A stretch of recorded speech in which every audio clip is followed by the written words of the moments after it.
Hi everyone. So I just want to take a couple minutes to talk about my experiences at the Dow Archives and at Beaumont Medical Library. I'm glad I did two very different settings because it really gave me a chance to see the variety that's out there, or at least a little taste of it.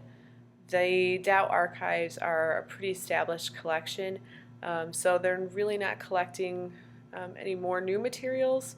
I mean, they will if anything comes to them, but most of the collection is pretty developed. So it's really just putting a lot into the database, which they're still doing.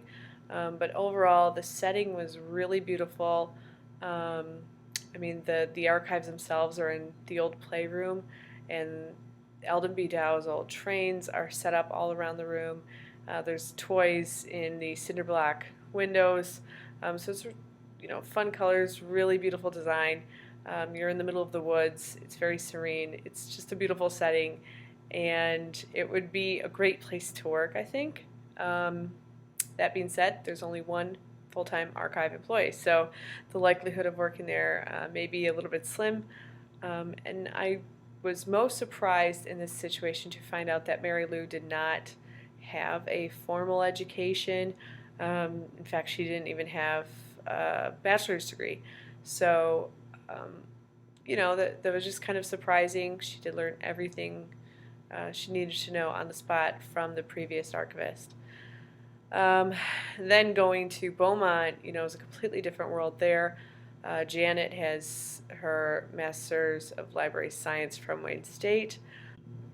Janet seemed to be a little bit more realistic in the sense that this would probably be a job that I would more likely go into. She has done this project before with other students, so she knew kind of the questions that I was asking.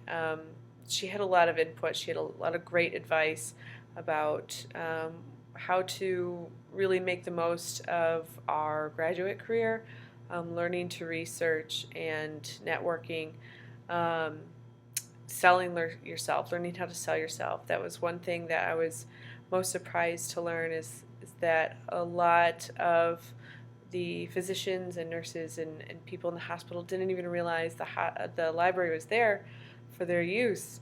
And so she really made it a point to tell me that she was constantly having to sell herself and sell the library services and make herself relevant. So she was involved in a number of different groups and projects in many different fields within the library itself. So overall, it was a great learning experience, and I hope you were able to learn a couple things about these two venues.